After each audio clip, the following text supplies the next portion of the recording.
The galaxy called humans weak. Then humanity opened its forbidden hangars. The galaxy was old, and it was full of proud people. There were the Korvath, tall and covered in gray scales, who loved war and hated weakness. There were the Silurine, small traders with 6 eyes, who loved money more than anything else. There were the Dravith, calm and slow-speaking, who ran the Galactic Assembly and tried to keep peace between everyone. And then there were the humans, the newest members of the galaxy, and the ones nobody respected.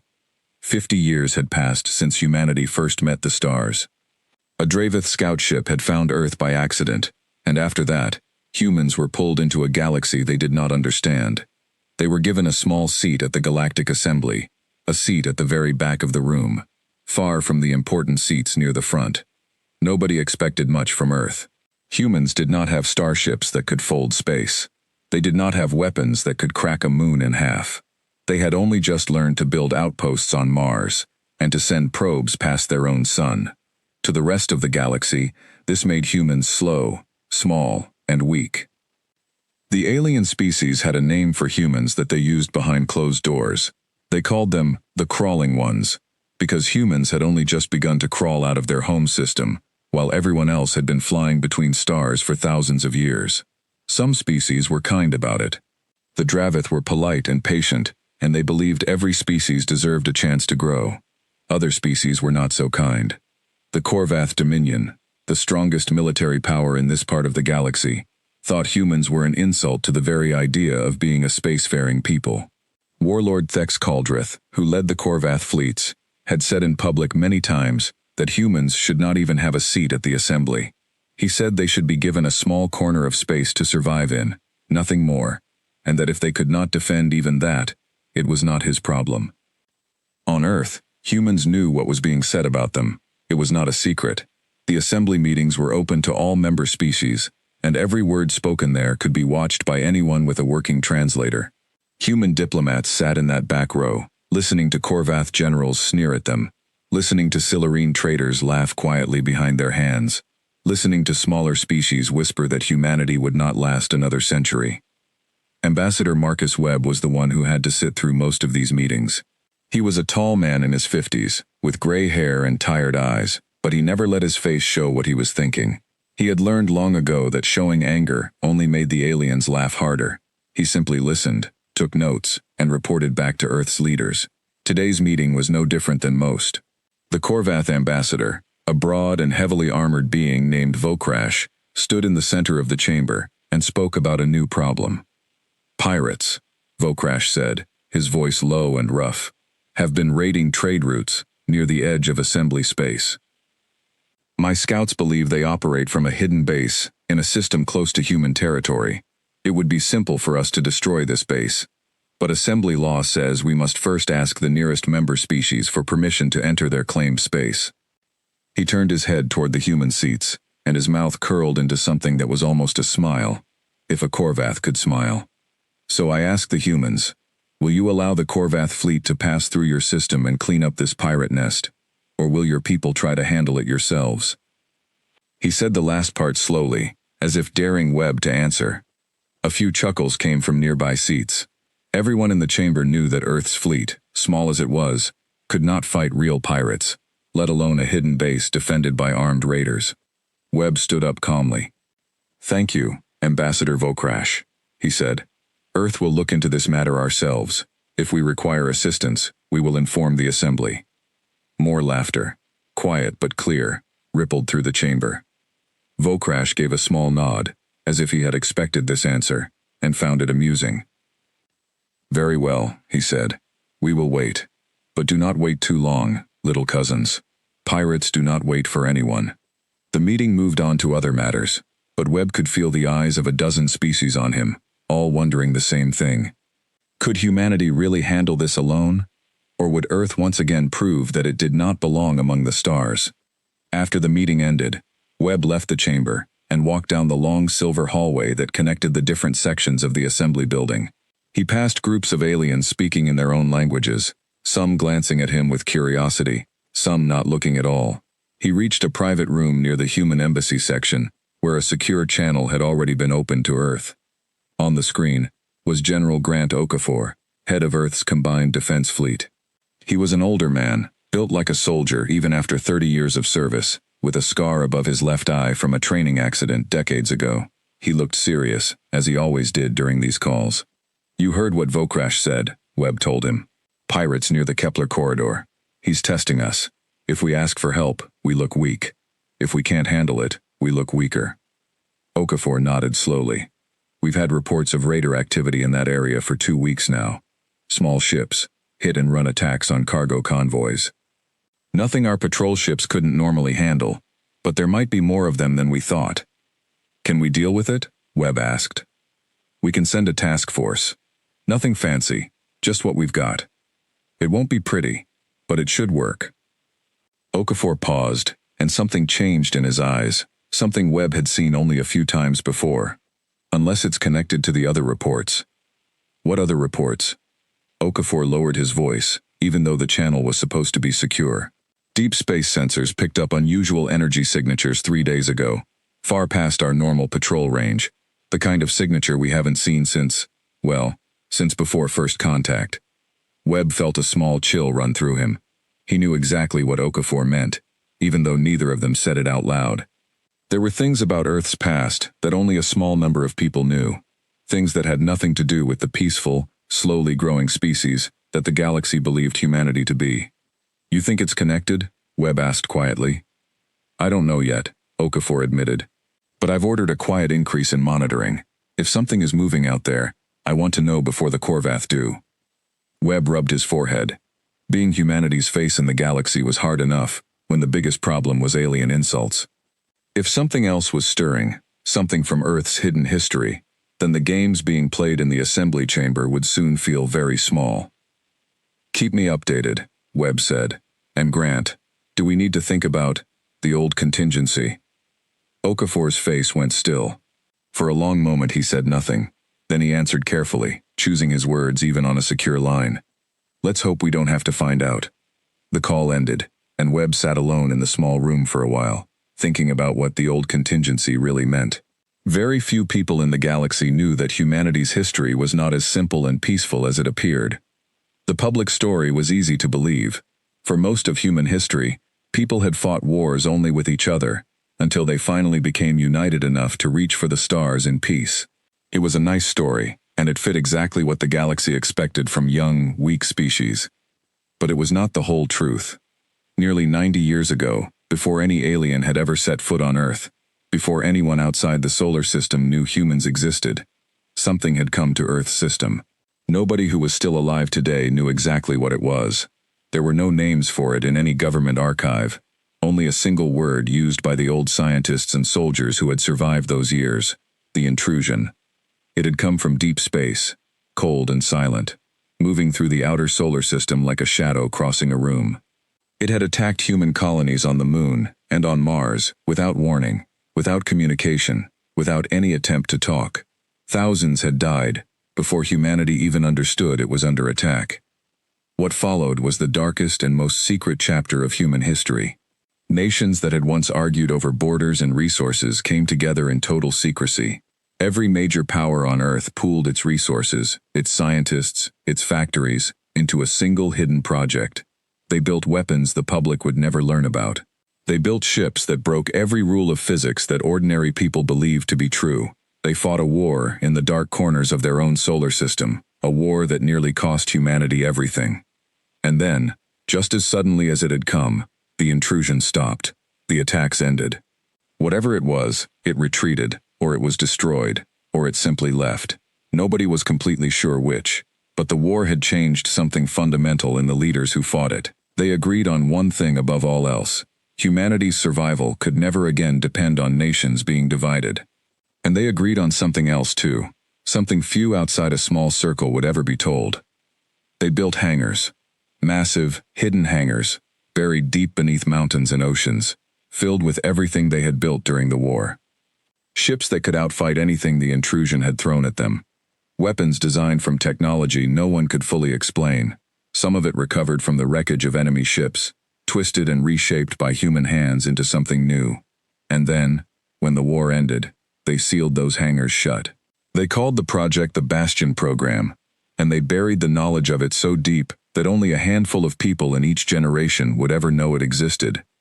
The official reason given to later generations, the ones who eventually built the peaceful, united Earth that reached the stars, was simple: insurance. If humanity ever faced something it could not survive without extreme measures, the Bastion program would be there. Until then, it would sleep, hidden, forgotten by history, unknown to any living soul outside Earth. When first contact happened and humanity joined the wider galaxy, Earth's leaders made a hard decision. They would not tell the Assembly about the Bastion program. They would let the galaxy see them as small, slow, and weak. It was safer that way. A weak species was not seen as a threat. A weak species was underestimated, ignored, looked down upon, but rarely feared, and rarely attacked directly, because there was nothing to be gained by attacking something so small. It was a strange kind of protection, hiding behind the galaxy's own arrogance. For 50 years, this plan had worked. Humanity endured insults, endured being pushed to the back of every room, endured watching more advanced species treat them like children. Earth's leaders swallowed their pride again and again, because the alternative, revealing what they truly had, was considered far more dangerous. But now, sitting in that small room at the assembly building, Marcus Webb wondered if that time was coming to an end.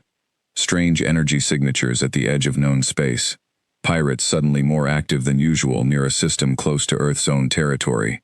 A Korvath warlord eager to find any excuse to show off his fleet near human space. It might all be nothing. It might be coincidence. Or it might be the first small cracks in a wall that Earth had built to protect a secret that could change everything. Back on Earth, deep beneath the mountains of a location known to almost no one, sensors in an old, dust-covered control room blinked quietly to life for the first time in decades. A single technician, working a routine maintenance shift, frowned at his screen as a status light changed color from a steady green to a slow, pulsing yellow. He checked the reading twice, then a third time, before reaching for the phone that connected directly to General Okafor's office. His hand trembled slightly as he picked it up. "Sir," he said, when the call connected, "I think you need to see this." The Bastion program primary sensors just picked up a match. There was a long pause on the other end of the line. "A match to what?" Okafor asked, though something in his voice suggested he already feared the answer. The technician swallowed hard before answering. "To the old intrusion signature files, sir. It's faint, it's far away, but it's there." Far above, in the halls of the Galactic Assembly, the meetings continued as they always had, filled with the same old insults and the same old assumptions about humanity's place in the galaxy. None of the great powers watching Earth with amusement or contempt had any idea that beneath the surface of that small, weak planet, something ancient was beginning to stir again, and that the hidden hangars built in secret nearly a century ago might soon need to open their doors once more. The galaxy still believed humans were the weakest species among the stars. They had no idea what humanity had been hiding, or for how long, or why. They were about to find out. The galaxy called humans weak. Then humanity opened its forbidden hangars. General Grant Okafor did not sleep that night. He sat in the underground control room, staring at the same faint signal the technician had shown him hours earlier, watching it flicker on and off at the very edge of what the sensors could detect. It was weak. It was far away, somewhere past the edge of assembly-mapped space. But it matched patterns from files that had been sealed for almost 90 years, files that only a handful of people alive still had clearance to read. He called in his most trusted officers before sunrise, Colonel Rita Alvarez, who ran Deep Space Monitoring, Dr. Wen Chao, one of the last living scientists who had worked on the original Bastion program archives as a young researcher, now old but sharp as ever, and Fleet Commander Elena Cross, a woman in her 40s, who had spent her whole career flying patrol ships along Earth's border, and who did not yet know the full truth about what waited in the hidden hangars beneath her home planet. "I'm going to tell you something that very few people know," Okafor said to Cross, once the others were seated. "And once I tell you, you can't unknow it." Cross frowned, but nodded. She had guessed, from the secrecy of the meeting, that something big was happening. Okafor explained it as simply as he could: the intrusion, the secret war, the Bastion program, the hidden hangars filled with ships and weapons far beyond anything the galaxy believed humanity possessed. Cross listened without saying a word, her face slowly changing from confusion to disbelief, to something like quiet anger. "You're telling me," she said finally, "that for 50 years, while we sat in that assembly chamber getting laughed at, insulted, treated like children, we had a fleet that could have ended half those conversations in one afternoon?" "Yes," Okafor said simply. "And nobody thought to tell the people actually flying our ships out there?" "It was need to know," Okafor said. "You're being told now because it might become relevant very soon." Dr. Chow leaned forward, tapping the table with one thin finger. "The signature Rita picked up last night is not identical to the old intrusion files. It is similar, but not the same. My best guess, and it is only a guess, is that this could be something related, but not identical. A new group of the same kind of enemy. Or perhaps survivors of what we fought decades ago, finally returning. Or it could be nothing," Alvarez added carefully. "A sensor error, a natural phenomenon we don't understand yet. Some kind of cosmic event that just happens to look similar on paper. We don't have enough data to know for certain." Okafor rubbed his eyes. He looked exhausted, the weight of decades finally showing on his face. "Whatever it is, I want deep scans running around the clock. And Elena, I want you to prepare your task force for the pirate situation the assembly brought up yesterday. If there's any chance these two things are connected, I want our best people out there, quietly, before the Korvath go charging in and make things worse." Cross agreed, still trying to process everything she had just learned, and left to prepare her ships. 3 days later, her task force of 6 ships reached the edge of the Kepler corridor, the region where pirate raids had been reported. It did not take long to find the source. Hidden behind a small, cold moon with no atmosphere, a pirate base had been built into the rock itself, camouflaged well enough to fool most patrol scans.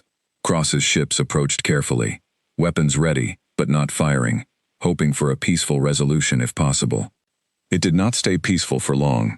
The pirates, seeing themselves outnumbered, tried to flee rather than fight, launching a dozen small raider ships in different directions. Cross's fleet moved to intercept, and a short, sharp battle followed. Human ships were not the most advanced in the galaxy, but their pilots were skilled, and the pirates were disorganized amateurs who relied more on surprise than skill. Within 20 minutes, most of the raider ships were disabled or destroyed, and the remaining pirates surrendered. It should have been a clean, quiet victory. But when Cross's engineers boarded the captured pirate base to search for stolen goods and prisoners, they found something unexpected. Pieces of alien technology that did not match any known pirate equipment. Strange metal alloys, cold to the touch even in the warm base interior, etched with patterns that made no sense to human eyes. Dr. Chow was brought in remotely to examine images of the wreckage, and his reaction was immediate. "This matches materials recovered from the old war," he said quietly over the comm channel, his voice tight with concern. "Not exactly, but close enough that it cannot be coincidence. Someone, or something, gave this technology to these pirates, or the pirates found it themselves, somewhere out past the edge of mapped space." Word of the unusual discovery could not be kept completely secret. Within a week, rumors began to spread through certain corners of the assembly. Whispers about strange wreckage found near human territory, about a battle that had gone unusually well for a species everyone assumed could barely defend itself. Ambassador Vokrash, always looking for a way to keep Korvath influence strong, used the opportunity to bring the matter into an open session. "It seems the humans handled their little pirate problem," Vokrash said during the next assembly meeting, his tone carrying the same mocking edge as before, though this time, there was a thread of genuine curiosity underneath it. "Efficient of them, though I hear reports of strange materials recovered from the site. Materials that do not match any technology on record for pirates in this region. Perhaps the ambassador would care to explain?" The chamber fell quiet, dozens of eyes turning toward Marcus Webb. He had known this question would come eventually, but not this soon. He stood carefully, keeping his expression neutral. "We are still investigating the origin of the materials recovered," Webb said. "It would be premature to speculate before our own scientists have completed their analysis." Vokrash's mouth curled into that familiar, almost smile. "Of course, premature. though I find it curious that a species so new to the stars manages to stumble upon such interesting mysteries so often. He turned slightly, addressing the wider chamber now rather than just Webb. Perhaps the humans are not quite as simple as we assumed. A murmur ran through the room, some amused, some genuinely curious. It was the first time in 50 years that anyone in the assembly had suggested, even jokingly, that there might be more to humanity than met the eye. Webb sat back down carefully, his heart beating faster than he wanted to admit. The careful balance Earth had maintained for decades, appearing weak and unremarkable to avoid unwanted attention, was beginning to wobble, just slightly, for the first time. Back on Earth, the investigation into the alien wreckage continued in secret facilities far from public eyes. Dr. Chow and his small team worked around the clock, comparing every fragment to old records from the Bastion program archives. Slowly, a picture began to form, though it was far from complete. The materials are related to what we fought decades ago, Chow explained during a briefing with Okafor and Cross. But they are not identical. If I had to guess, I would say this is either an evolved version of the same technology, built by the same enemy after decades of their own development, or it belongs to a completely different group that once had contact with our old enemy and adopted some of their methods. Either way, Okafor said grimly, something out there survived what we thought was finished, or something new learned from what happened to it. There's more, Chow added, pulling up a new set of data on the screen. The energy signature Rita detected last week has grown stronger. Not by much, but it's moving. Slowly, but it's moving in a direction that, if it continues on its current path, will eventually bring it into range of several outer colonies, human colonies. The room went silent. Cross broke it first. How long? She asked. Chow hesitated before answering. If it maintains its current speed and direction, and if my estimates are correct, perhaps 4 to 6 months before it reaches the edge of our monitored space, less if it accelerates. Okafor sat back in his chair, the weight of the situation settling heavily onto his shoulders. 4 to 6 months. That was not much time to prepare, especially while trying to keep the entire matter hidden from an assembly that was already starting to ask uncomfortable questions.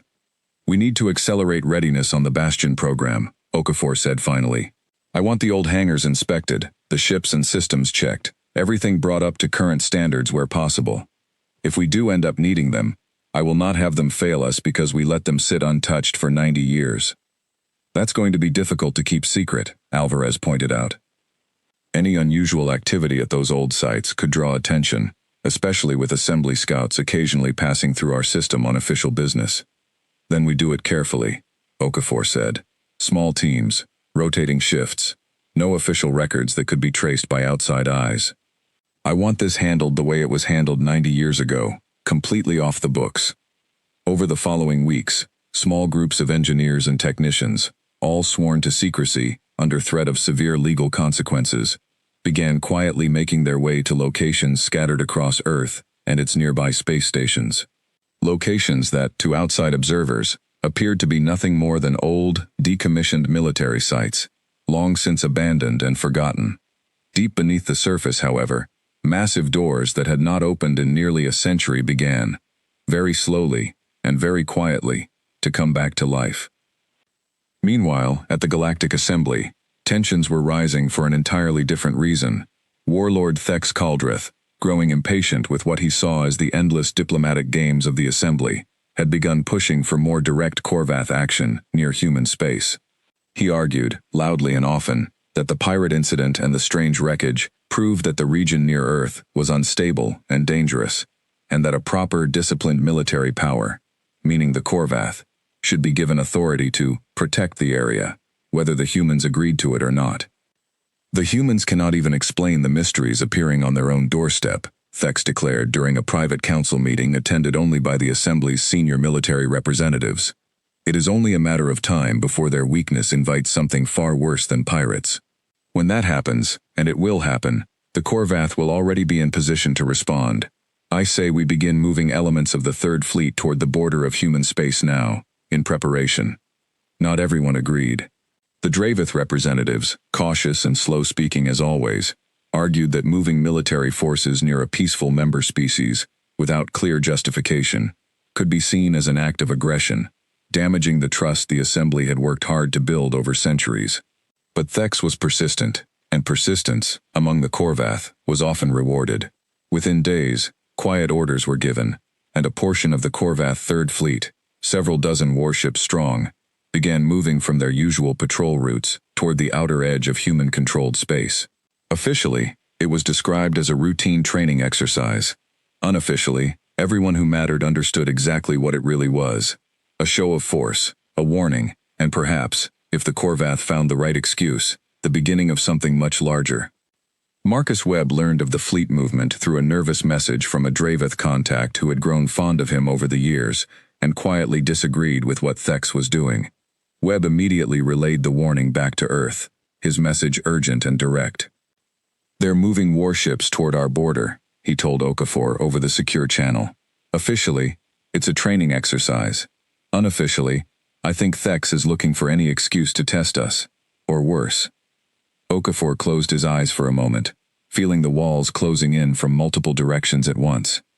A mysterious enemy approaching from deep space, months away but coming closer. A Korvath warlord, eager to prove Earth's weakness by force. And beneath it all, an ancient secret that Earth's leaders had guarded for 90 years, now creaking open in the shadows, preparing for the possibility that it might soon be needed. "Keep me informed of anything else you hear," Okafor said finally. "And Marcus, do whatever you can to buy us time. Even a few more weeks would help." "I'll do what I can," Webb replied. "But I don't think diplomacy is going to hold this together much longer. Thex wants a reason to act. Sooner or later he's going to find one, whether it's real or not." Far beneath the surface of Earth, in a hangar sealed for nearly a century, engineers worked through the night by dim emergency lighting, running diagnostics on machines built during a war the rest of the galaxy knew nothing about. Slowly, one by one, ancient systems that had slept in silence for decades began, faintly, to hum back to life. The galaxy still saw humanity as weak, slow, and unremarkable. But for the first time in 50 years, cracks were beginning to show in that careful illusion. Cracks that neither Earth's leaders, nor its enemies could fully control anymore. Something was coming from beyond the stars, something dangerous was gathering at the border, and somewhere deep underground, humanity's oldest and most closely guarded secret was slowly waking up, whether the galaxy was ready for it or not. The galaxy called humans weak. Then humanity opened its forbidden hangars. 2 months passed, and the situation grew worse, in every direction at once. The strange energy signature from deep space continued its slow approach, growing stronger and more clearly defined with every passing week. Dr. Chow's team, working with data pulled from decades-old Bastion program files, finally confirmed what many had feared. It was not a natural phenomenon, and it was not a single ship. Sensors now showed multiple distinct signals moving together in formation, the unmistakable pattern of a fleet. "They're not just similar to what we fought before," Chow told Okafor during a late-night briefing, his voice tired but steady. "They are the same enemy, or close enough that it makes no difference. Whatever we damaged or drove away 90 years ago, they've returned, and this time, there are more of them." At the same moment, tension along the Korvath border had only grown worse. Warlord Thex Kaldreth's fleet had not withdrawn after its so-called training exercise ended. Instead, more ships had joined it, until nearly 100 Korvath warships sat just outside human-monitored space, watching, waiting, testing how far they could push before Earth reacted. Ambassador Webb spent every waking hour trying to hold the diplomatic situation together, meeting with Draveth representatives, quietly building support among smaller species who had grown uncomfortable with the Korvath's aggressive posture. But diplomacy could only do so much when one side had 100 warships, and the other had, as far as the galaxy knew, almost nothing. The final push came without warning, in the way these things often do. A Korvath scout ship, patrolling closer to the border than agreed upon, picked up faint energy readings drifting from deep space, the same unknown fleet that Earth's sensors had been tracking for weeks. Thex, ever eager for an excuse, declared publicly at the assembly that an unknown hostile force was approaching human space, and that since the humans had proven, in his words, incapable of managing even minor pirate activity without alien assistance, the Korvath Dominion would take direct responsibility for defending the region, whether Earth agreed or not. It was, in every sense, an act of war dressed up as protection. Earth would either allow Korvath ships into its territory, surrendering a piece of its independence, or resist and risk open conflict with one of the most powerful military forces in the galaxy, all while an unknown enemy fleet closed in from the opposite direction. Marcus Webb stood in the assembly chamber as Thex made his declaration, watching the faces of representatives around the room. Many looked uncomfortable. A few, mostly smaller species who had themselves once been pushed around by larger powers, looked almost sympathetic. But sympathy would not stop Korvath warships. The Korvath Dominion cannot simply move military forces into another species' sovereign territory, Webb said firmly, standing to address the chamber. This is a direct violation of assembly law, and you know it. Thex's representative, standing across the chamber, did not even bother hiding his amusement. Assembly law also states that any member species facing a credible existential threat may request, or be offered, assistance from allied forces. We are simply offering that assistance. If the humans refuse protection from a genuine danger out of pride, then whatever happens next will be on their own heads, not ours. It was a trap, and everyone in the room knew it. Refuse the offer, and Earth would be blamed for whatever happened when the unknown fleet arrived. Accept it, and Korvath warships would occupy human space indefinitely, likely never leaving again. Webb requested an emergency recess to consult with Earth's leadership, and it was granted, though everyone understood the clock was ticking. He left the chamber immediately, and opened a secure, high-priority channel back home. On Earth, in a heavily fortified command center beneath the old capital, Earth's Combined Leadership Council gathered for what would become the most important meeting in nearly a century. General Okafor was there, along with Fleet Commander Cross, Dr. Chow, and representatives from every major nation that made up the United Human Government. Webb, joined by secure video feed, his face tense with urgency. They're not going to back down, Webb reported. Thex has the votes in the assembly to push this through if we refuse. And if we accept, we lose control of our own territory, possibly forever. And the unknown fleet is real, Chow added grimly. Whatever it is, it's still coming. Current estimates put it roughly 3 weeks away from the edge of our system, faster than we originally projected. If the Korvath do assist us, and encounter that fleet first, they will see exactly how dangerous it is, and they will have every excuse in the galaxy to stay in our space permanently, protecting us from a threat we can no longer deny exists. Silence filled the room as the full weight of the situation settled over everyone present. Earth was caught between two enormous dangers, with no diplomatic path left that did not end in humanity losing something essential, either its independence or, potentially, its survival. It was Okafor who finally spoke the words everyone in that room had been avoiding. "We have another option," he said quietly. "One we've kept hidden for 90 years. If there was ever a moment to use it, this is it." The council chairwoman, an older woman named President Amara Diallo, who had only recently been briefed on the full details of the Bastion program after taking office, looked around the table at the serious faces surrounding her. "Tell me honestly," she said, "is the fleet ready?" Okafor exchanged a glance with Dr. Chow before answering. "The hangars have been under quiet restoration for 2 months. 90% of the fleet has passed diagnostics. We have trained crews on standby, pulled from our best pilots and officers, all sworn to absolute secrecy. It is not perfect. Some systems are still being calibrated, but it is ready enough to fight, if it must." "And the political cost?" Diallo asked. "The moment we reveal this fleet, every species in the galaxy will know we've been hiding something enormous for 50 years. Trust, once broken, does not come back easily." Webb spoke up from the screen. "President, with respect, the trust the galaxy has in us is already limited. They see us as weak, disposable, a curiosity to be managed rather than an equal partner. Revealing the truth carries risk, yes. But continuing to hide it while an ancient enemy approaches and the Korvath prepare to occupy our space carries a far greater one." Diallo was quiet for a long moment, her fingers pressed together, considering every angle of the decision that would define humanity's future among the stars. Finally, she nodded slowly. "Prepare the fleet," she said. "If the Korvath push forward with their occupation plan, or if that unknown enemy reaches our system before we can resolve this diplomatically, we open the hangars. All of them." A quiet, heavy silence followed her words, the kind that comes when a decision long feared finally becomes real. Okafor gave a firm nod, and immediately began issuing orders through his secure channel, setting in motion preparations that had waited nearly a century for this exact moment. 3 days later, the Korvath ultimatum expired. The Assembly, unable to reach a resolution acceptable to both sides, watched anxiously as Korvath ships began moving toward the border of human space, officially to protect the region from the approaching unknown threat, unofficially to establish a permanent presence, whether Earth wanted it or not.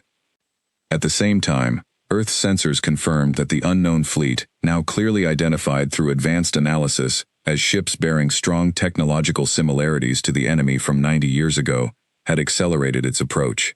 It would arrive at the edge of the solar system within days, far sooner than anyone had hoped.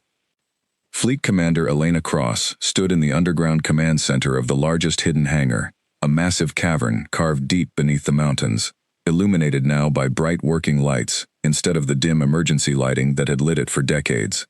Around her, enormous shapes sat in neat rows, sleek and dark, their hulls unlike anything humanity had ever shown the galaxy. Warships built during a desperate secret war, upgraded quietly over the decades by engineers who had never stopped believing this day might come, now stood ready, their systems humming steadily to life. Cross had been given command of the first wave, the ships that would fly out first if the order came. She walked slowly along the docking platform, looking up at the vessel she had been assigned, a heavy cruiser named the Solace, easily 3 times the size of anything in Earth's publicly known fleet. "She's beautiful," Cross said quietly to Okafor, who stood beside her, watching the same rows of silent waiting ships. "She's old," Okafor replied, "but everything that made her dangerous 90 years ago is still there, only better now. We've spent 2 months making sure of that. And the crews? Ready, trained on simulators built from the original war data, refreshed with new technology where we could integrate it safely. They know what's at stake." Cross nodded, feeling the weight of history pressing down around her, the silence of the hangar filled with the low hum of engines waking after decades of sleep. "How long until we know if we're using them?" Okafor's communicator buzzed before he could answer. He raised it to his ear, listened for a moment, his expression growing tighter with every second. When he finally lowered it, his face had gone pale. "That was Assembly Command," he said. "Korvath ships have crossed into human-monitored space. Thex isn't waiting anymore. He says he's moving to intercept the unknown fleet directly, with or without our permission, and that any human vessels attempting to interfere will be considered hostile." Cross felt her heart pound. "And the unknown fleet?" "Confirmed within our outer system boundary, as of 10 minutes ago. Sensors put their numbers at over 30 vessels, moving in an attack formation." Okafor took a slow breath, steadying himself, before giving the order that would change everything. "President Diallo has authorized full activation. All hangars, all systems, all crews." He turned to face the assembled officers and crew standing at attention along the platform, his voice carrying clearly across the enormous cavern. "For 90 years, we have hidden what we truly are, waiting for a moment when hiding was no longer enough. That moment is now." He paused, looking out over the silent waiting fleet, ships built by a generation who had fought and bled to protect a future they would never fully see. "Open the hangars. Every ship, every crew. Launch on my mark." Across Earth, in similar hidden facilities buried beneath mountains, oceans, and remote wilderness, the same order echoed through command centers that had waited nearly a century for this exact moment. Massive doors, untouched by public eyes for generations, began to grind slowly open, revealing fleets of warships that no living being outside a small circle of trusted officials had ever known existed. High above, at the edge of the solar system, both the approaching unknown fleet and the advancing Korvath warships were about to discover something neither of them had expected. The small, weak, harmless species the galaxy had spent 50 years mocking and dismissing was not nearly as helpless as it appeared. The forbidden hangars of humanity were finally opening, and the galaxy was about to see exactly what had been hidden inside them all along. The galaxy called humans weak. Then humanity opened its forbidden hangars. At the edge of the solar system, past the orbit of the outermost planets, the unknown fleet emerged fully into sensor range. 32 ships, dark and jagged in shape, unlike anything built by any known assembly species, moved forward in a tight, disciplined formation. Their hulls seemed to absorb light rather than reflect it, giving them a strange, shadowy appearance, even against the black of space. Dr. Chow, watching the feed from Earth's Central Command, felt his stomach tighten as the data confirmed his worst fears. "It's them," he said quietly. "The same energy patterns, the same hull composition markers we recorded 90 years ago. Older systems, but clearly upgraded. They've had decades to prepare for a rematch we didn't know was coming." At almost the same moment, Korvath warlord Thex Kaldreth's fleet crossed further into the outer system, nearly 100 warships strong, moving to intercept the unknown enemy before it could reach the inner planets. Thex had no intention of waiting for human permission. In his mind, this was exactly the kind of moment that proved his point.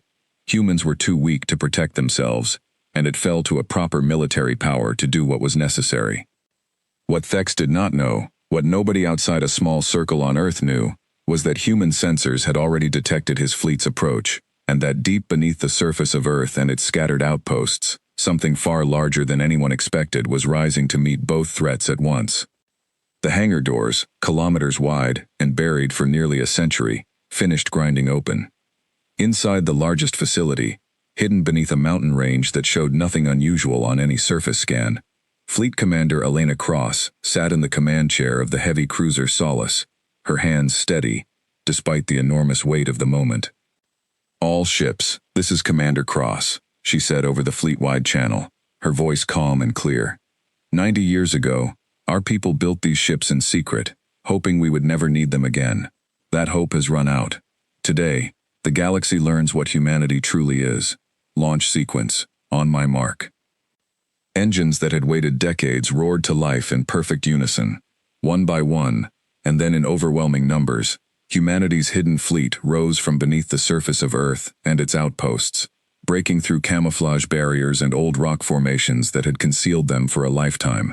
Ships of a design the galaxy had never seen, sleek black hulls marked with quiet, glowing blue lines of energy, formed into disciplined battle formations as they climbed toward open space. Within the assembly chamber, far away on the Dravith homeworld, alarms began sounding as sensor networks across the galaxy picked up the sudden, massive energy surge coming from human space. Representatives from a dozen species turned toward their screens in confusion and alarm as reports flooded in. An enormous, previously unknown fleet had just emerged from Earth's own system. A fleet far larger and more advanced than anything humanity had ever shown the galaxy. "That's impossible," muttered a Silurine trader watching the reports. "The humans don't have anything like that. They can barely manage interplanetary travel without assistance." But the sensor data did not lie. Ship after ship, hundreds of them, rose from hidden locations across the human system, forming into formations that suggested decades of planning and training, not something built overnight in a panic. Out at the edge of the system, Thex's fleet was the first to encounter the true scale of what had been unleashed. As his warships pushed forward to intercept the unknown alien fleet, human ships suddenly appeared on his sensors. Not the small, outdated patrol vessels his scouts had reported for years, but massive, heavily armed cruisers moving with terrifying speed and precision, positioning themselves directly between the Korvath fleet and the approaching enemy. "Report," Thex barked at his sensor officer, staring at the readings in disbelief. "Unknown human vessels, sir. Configuration doesn't match anything in our database. Estimated power output is..." "Sir, these numbers cannot be correct."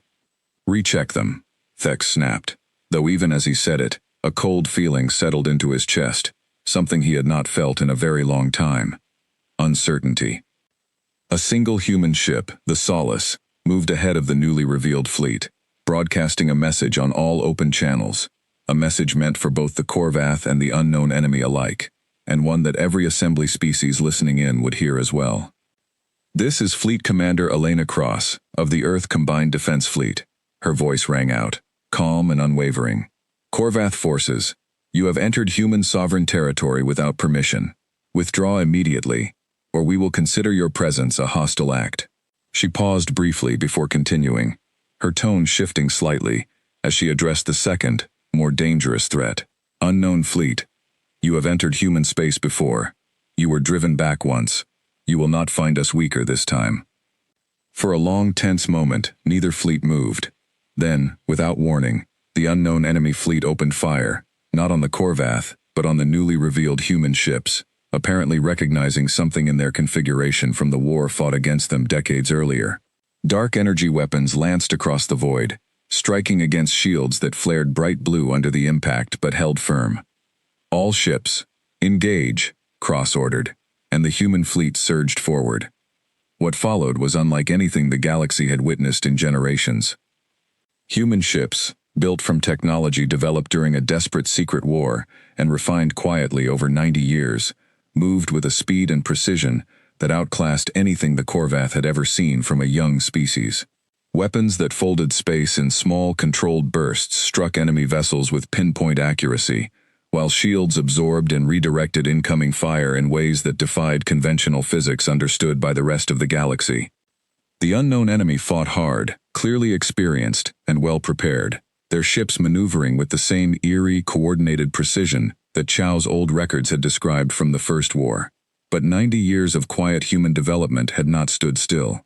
Where the original Bastion fleet had barely managed to survive its first encounter with this enemy, the modern, upgraded version fought with confidence and control, systems working in ways the old engineers could only have dreamed of. Thex watched the battle unfold from the bridge of his flagship, torn between two conflicting instincts. Part of him wanted to order his own fleet to withdraw entirely, to avoid becoming entangled in a fight that had suddenly proven far more dangerous than expected. Another part, the proud warrior part that had built his entire reputation on Corvath's strength and dominance, could not simply retreat, while a species he had spent years mocking fought bravely in front of him. "Bring us in," Thex finally ordered, his voice tight. "If the humans can fight, then the Corvath will not be seen standing idle. Target the unknown fleet's flank ships. We fight alongside them, not against them, for now." It was, in its own strange way, the first moment of true respect Thex had ever shown toward humanity, though he would never openly admit it. Corvath warships surged forward, engaging the unknown enemy from the opposite flank, catching the alien fleet in a crossfire between two forces that, moments earlier, had been on the verge of open conflict with each other. The battle raged for nearly 2 hours, filling the space above Earth's outer system with flashes of weapons fire and the wreckage of destroyed ships. Human cruisers, faster and more maneuverable than anyone had expected, darted between enemy formations, striking weak points identified through decades-old combat data, updated with modern targeting systems. Fleet Commander Cross flew the Solace directly into the heart of the enemy formation, coordinating her ships with a calm precision that reflected months of quiet preparation finally paying off. "Commander, enemy flagship attempting to retreat toward the outer edge of the system," her tactical officer reported. "Do not let it escape," Cross ordered immediately. "If even one of them gets away to report what they saw here today, we lose any advantage Surprise gave us. All available ships, converge on their flagship." Human cruisers moved in tight formation, cutting off every possible escape route the enemy flagship attempted. Trapped and outmatched, the alien vessel fought desperately for several minutes before its shields finally failed under the combined assault. A final volley from the Solace's main weapons array tore through its hull, and the ship broke apart in a bright flash of energy, debris scattering silently into the void. With their flagship destroyed and their formation broken, the remaining enemy ships began a chaotic retreat, several more destroyed as they attempted to flee, while a handful managed to escape into deep space, their fate and future intentions unknown. The battle, against all odds, had ended in a decisive human and Corvath victory. As the last enemy ships vanished from sensor range, silence fell across the battlefield, broken only by the quiet static of open comm channels still connected across the galaxy, channels through which representatives from dozens of species had just watched, in stunned disbelief, as humanity revealed a fleet far beyond anything they had ever imagined. Fleet Commander Cross allowed herself a slow, tired breath as damage reports came in from across her fleet. Losses had occurred, ships damaged, some crew members injured, a handful lost entirely. It had not been a clean, effortless victory. But it had been a victory, earned through decades of quiet preparation, and the courage of crews, who had trained for a moment they hoped would never come. On the bridge of his own battered flagship, Warlord Thex Caldrith stared silently at the wreckage scattered across the void, at the human ships now regrouping with disciplined efficiency nearby. For the first time in his long military career, he found himself without words, the certainty that had defined his entire view of humanity shaken to its core.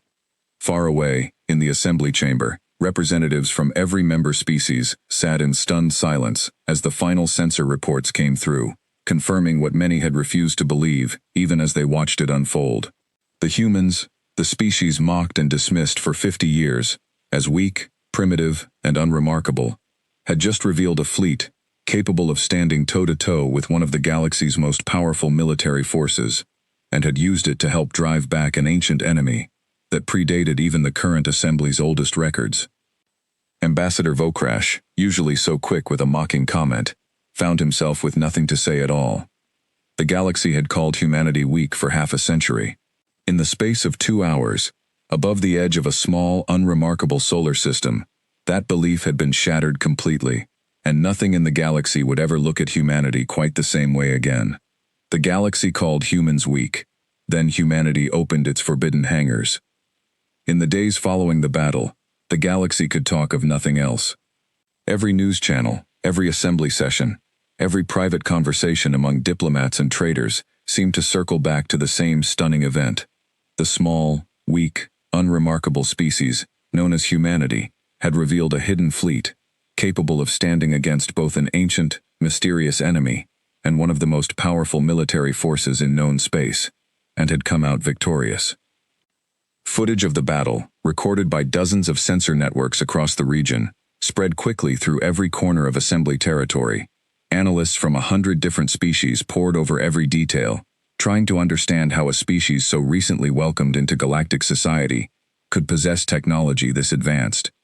Theories spread wildly. Some believed humans had stolen the technology from an older, extinct civilization.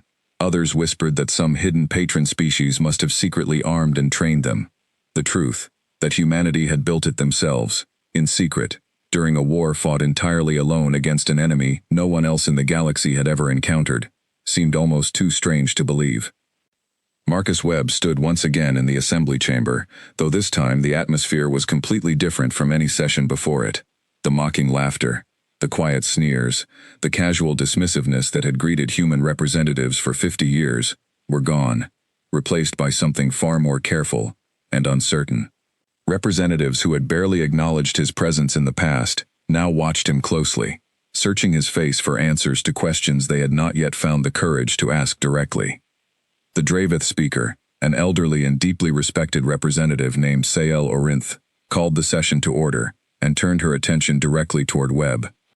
"Ambassador Webb," she said, her voice calm but carrying clear weight across the chamber, "the Assembly requests a full explanation.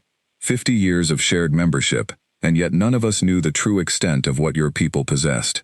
We would understand why such information was withheld." Webb had spent the days since the battle preparing carefully for this exact moment, working closely with President Diallo and the rest of Earth's leadership to decide exactly how much to reveal, and how to explain decades of careful deception without destroying whatever trust remained between humanity and the wider galaxy. 90 years ago, Webb began, his voice steady despite the enormous pressure of the moment. Before humanity ever knew this galaxy existed, our solar system was attacked by an enemy we did not understand and could not identify. We fought a war entirely alone, with no allies, no guidance, and no knowledge of what waited beyond our own sky. That war nearly destroyed us. When it ended, our ancestors made a difficult choice. They built a hidden reserve of ships and weapons, powerful enough to face that enemy again if it ever returned, and then they sealed it away, hoping it would never be needed. He paused, looking around the chamber at the many different faces watching him closely. When we joined this assembly 50 years ago, our leaders made another difficult choice. They decided not to reveal what we had built. Not out of malice, and not to deceive our new neighbors, but out of fear. Fear that revealing such power too soon, before trust had been earned, before understanding had been built, might make humanity a target rather than a partner. It seemed safer, at the time, to be underestimated than to be seen as a threat. A quiet murmur passed through the chamber. though it carried none of the mockery from meetings past. Many representatives, Webb noticed, seemed to understand the reasoning, even if they did not fully agree with the choice. "We do not ask forgiveness for the decision," Webb continued. "We ask only for understanding. And we hope that what our people did 3 days ago, standing beside species we had every reason to distrust, fighting to protect not just our own world, but the wider peace this assembly represents, might begin to rebuild whatever trust our silence may have damaged."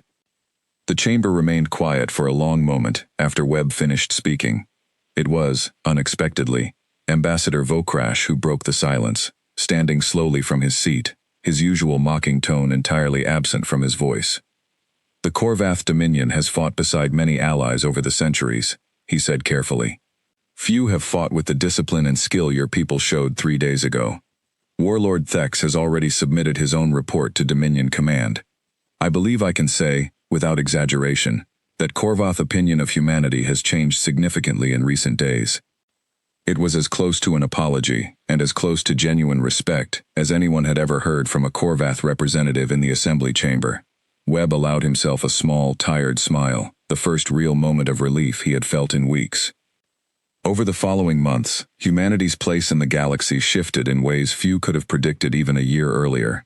The back row seats once reserved for the assembly's newest and least respected members were quietly replaced with seats closer to the chamber's center, a small but deeply symbolic change.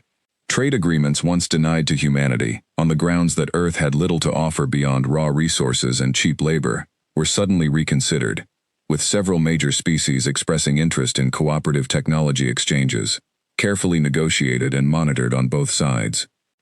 Fleet Commander Elena Cross found herself, somewhat reluctantly, becoming something of a public figure across multiple worlds, her image and name recognized, in places she had never expected to matter. She continued commanding the now public Bastion fleet, working closely with General Okafor and Earth's leadership to slowly, carefully integrate humanity's once hidden technology into a new era of open cooperation with the galaxy at large, while still protecting the most sensitive secrets that had taken decades to develop. Dr. Chow, now finally free to discuss much of his life's work openly for the first time, worked with assembly scientists from several species to study the remains of the enemy fleet destroyed above Earth's system. The analysis confirmed what many had feared. The enemy from 90 years ago had not been destroyed, only driven back, surviving somewhere beyond the edges of known space, growing and evolving in the decades since. The handful of enemy ships that had escaped the recent battle meant that whatever remained of that ancient threat now knew, without doubt, that humanity had grown far stronger since their last encounter. "They'll be back," Chow warned, during a joint briefing with Assembly military leadership, several species represented around the table for the first time, in a discussion that included humanity as a full and respected partner, rather than a curiosity to be managed. "Perhaps not soon, but an enemy that patient does not simply give up after one lost battle. We should prepare, together, for whatever comes next."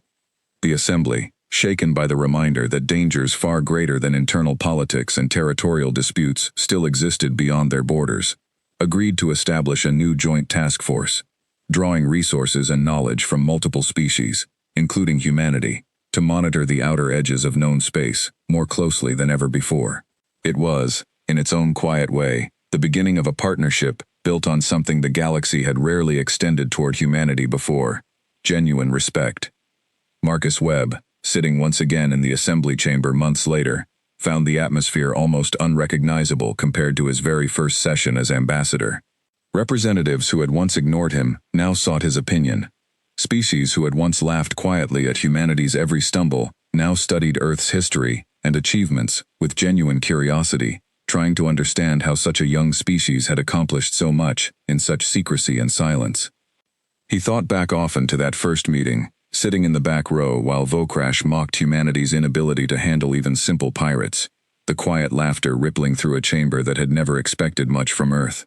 It felt like a different lifetime now, though barely a year had passed. Humanity had not changed who they were in that time. They were still young by galactic standards, still learning, still finding their place among species who had explored the stars for thousands of years longer than Earth had even dreamed of leaving its own solar system.